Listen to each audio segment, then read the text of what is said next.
아직도 손이 떨려요. 이 금액을 보고 웃음이 나왔어요. 진짜예요. 카카오 카지노에서 이겼어요. 너무 행복해요.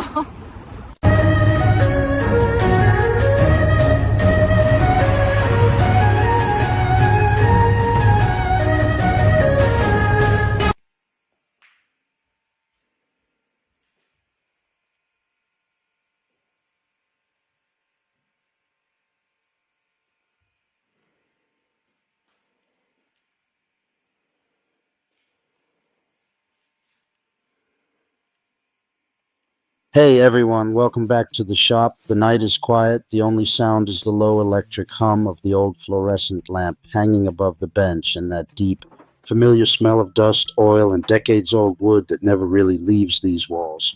In front of me lies a relic, a massive early 2000s computer monitor, the kind with a thick glass screen and a plastic case heavier than some modern televisions. To almost anyone else, this thing is electronic waste, something to be tossed into a dumpster without a second thought. But when I look at it, I don't see junk. I see a perfect 250 millimeter disc of crystal clear acrylic that has been hidden from the world for 20 years, just waiting for the moment it gets to spin again. There's something almost sacred, almost meditative about rescuing objects the rest of the world has already written off. This monitor once sat on someone's desk while they sent their first nervous emails, watched grainy YouTube videos at 360p, laughed at stupid memes, maybe even edited their wedding photos. It was part of countless small human moments, and now every circuit board, every screw, every tired capacitor inside it is dead, except this one piece of acrylic that is still flawless. Tonight, that forgotten piece becomes the heart of a real workshop machine, a disc sander that will quietly, faithfully smooth wood long after both it and I are gone. We're not building this because I can't afford a factory-made sander. We're building it because only when you take trash in your hands, cut it, weld it, balance it, and finally hear it roar to life, do you truly understand what a tool actually is. A tool is not a product. A tool is a conversation between you, the material, and time itself. Tonight, the conversation partners are a 750-watt motor that somehow survived 3 completely burnt-out ventilation systems, random pieces of rusty square tube that have been leaning against a wall for years, and this thick, honest piece of acrylic that outlived its original purpose by 2 decades. 3 orphans, 1 new life. Let's begin. Disassembling an old monitor always feels like performing an autopsy on a small slice of history.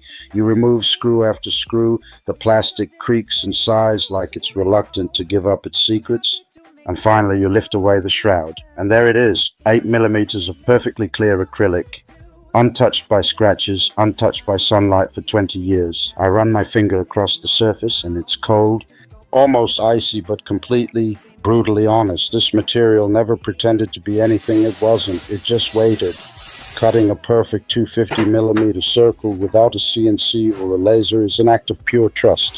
Trust in the blade not to wander, trust in your hands not to shake, trust in the acrylic not to crack under pressure. You draw the circle the old school way, find the center with a compass and a steady pulse, and then you guide the blade slowly, breathing with the machine. When the disc finally drops free, it lands on the bench with a soft, satisfying thud, the exact sound something makes when it is born for the second time.